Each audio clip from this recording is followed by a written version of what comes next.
Well, we got through our second day of practice, no pads, so really we're not truly playing football yet. But thought we had a lively practice. Had some real good competition down at the one-on-ones with the wide receivers and DBs. Alvin Cornelius had another good day, which was good to see. Jamal Custis made a real nice catch.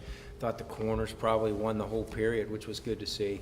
I think the kids as coaches as well are looking forward to getting to Thursday when we get to put the pads on. But all in all, pretty good practice considering we're really not in football mode yet with the pads. With that, any questions? Good to see a little bit of practice today and Rob Trudeau working at center. How do you think he's developed there? I know last spring he got some run there and snaps were a bit of an issue. Yeah, well, we're playing them both guard and center and rotating people in, but so far so good. But again, we haven't hit yet, so we'll see how it comes when we start hitting. How's Terrell look so far? Sorry? Terrell, how's he look so far? Not bad. Did some good things at times. Got some other things where he's a little late with his reads. But all in all, not bad. Trying to get that rhythm back, but it'll come. So Kendall Moore doing some blocking drills with the O-line. Has he been moved there permanently or just trying him there? We're just going to play whoever we have to, wherever we have to, whenever we have to. So, he's working on getting his strength and his body weight up, but I think he could do a really good job up front, anywhere along the front, whether it be at center or out to tackle and that sort of thing. So we're trying to force feed him in there, and he's been doing a good job so far. Did he put on a lot of weight since Not last enough. year? Not enough. We're working on it. He needs to gain a pound a week before we get to summer camp, and we'll be in good shape. Scott, you talked about the defensive backs a little bit in the one-on-ones. What can you say about some of the guys individually? Well, I hate to point anyone out yet, but some of the young guys, I think Jawan Dowles did some good things. Cordy's playing both corner and safety. I thought he played pretty well at the safety position at times. We got a good battle going on out there, and a lot of guys. Cordell Hudson did some nice things in coverage today as well, but too early to really tell, to be honest with you. I like their approach. I like their attitude. Coach, you mentioned Terrell being, maybe not up to speed exactly with his reads, but how much of that do you chalk up to the break and a normal break, and how much do you chalk up to a shortened season for him? Well, I think the new offense more than anything. In the drill work and everything, he looks fine. He's throwing the ball well. It's coming out quick. His feet look good. I don't think the leg has been a problem other than a little fatigue at times. So, for the most part, I think it's just a matter of getting on pace with the new offense, the system, the cadence, getting our routes broken at the place that Coach Lester wants. But I've been pleased. I've been real pleased with him. What does the new offense mean for him specifically, and what are you doing?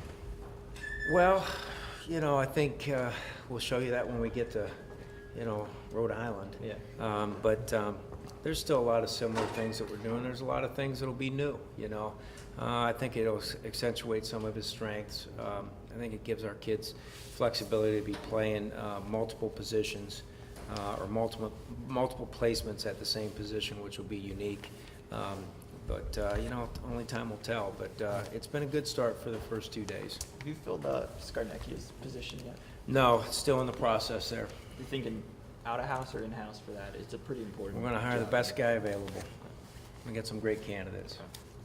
Saw a third running back in the mix, number 24. He's He's a young guy. Yeah, he's a young guy. We're looking forward to getting to know him better. It just started up really a short time ago, so give me some time before I have an opinion on him. Nice kid. Nice. Works hard at it. Good to have a third running back, right? Yeah, we got more than three. Yeah. We just move people around. What can you say about the ones that you have, Devontae McFarland, George Morris, just what you've seen so far? Got to get the pads on. It'll be like a broken record with a lot of the questions, really, because right now we're not playing football yet, and it's just run through and all this, and you'll notice most of the talking points are really on the skilled players because you can see them out in space do some things.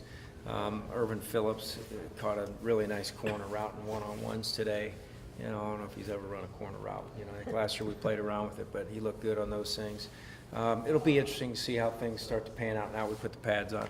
What does the IPF allow you to do differently video-wise? I think Austin Beaner tweeted that there's new kind of video equipment you guys are using. Yeah, we, Pete Sala did a great job along with Steve Skarnecki researching. NFL does a lot of these remote cameras that are actually already in place.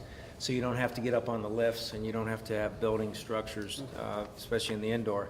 So they put 2 sideline cameras right around the 40-yard line and 2 end zone cameras, and they remotely get to film practice from Manly, even though we're in the indoor facility.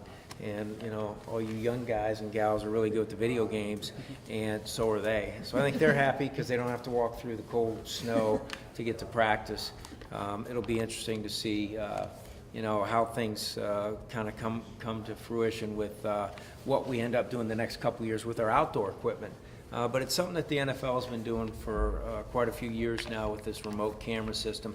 The video's been great, and for the most part, I think everybody's been real pleased with you know, the logistical makeup of how it's worked out. But it's a pretty cool system. Does it change the film you have, or the angle's different? No, no, they're just better, to be honest Yeah. with you. The end zone cuts are better. You know, they're a little bit higher, and I've been real pleased with you know, what it looks like. You mean the end zone cuts are higher, the cameras are higher? Yeah, the camera's a So little it bit does higher. give you a than- little bit of a different angle when you're looking at the film, right? Not really, same No? angle, just a little higher. Oh, and farther back. Okay, I see what you're saying. The film looks good. Good.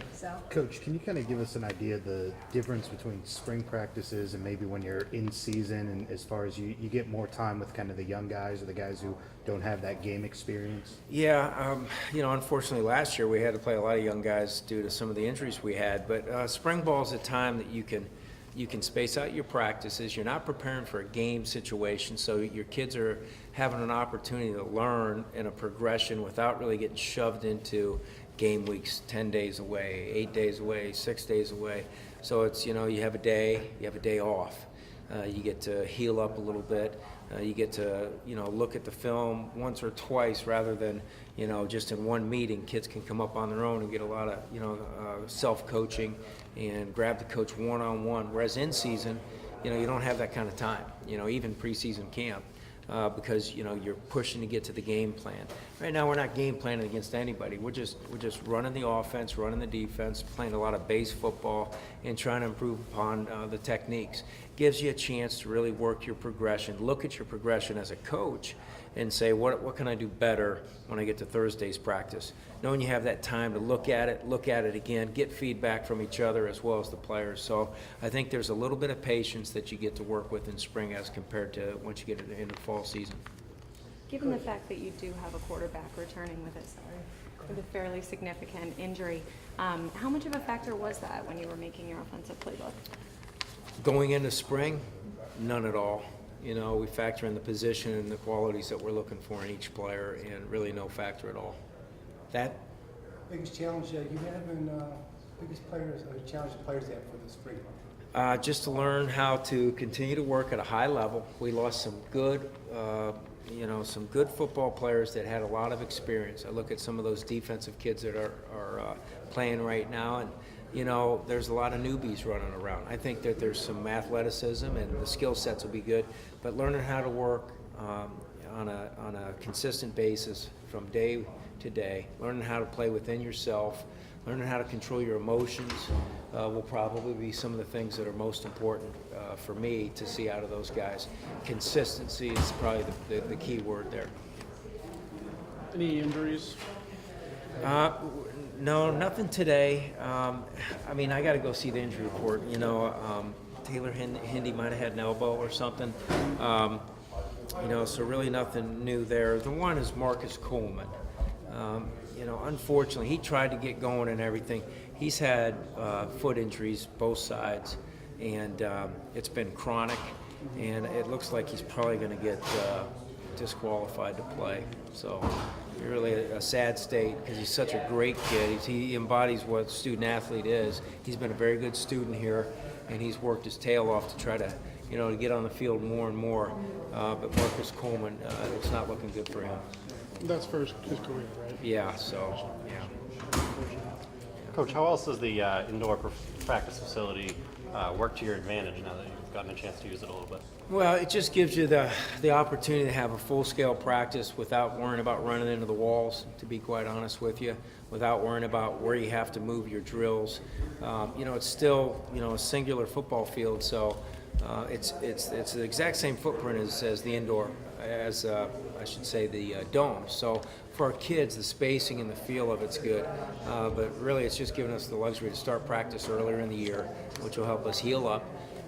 which will help us build up before we get to summer camp. Having an extra month or so to truly, work that cycle of strength training in, that'll help us immensely.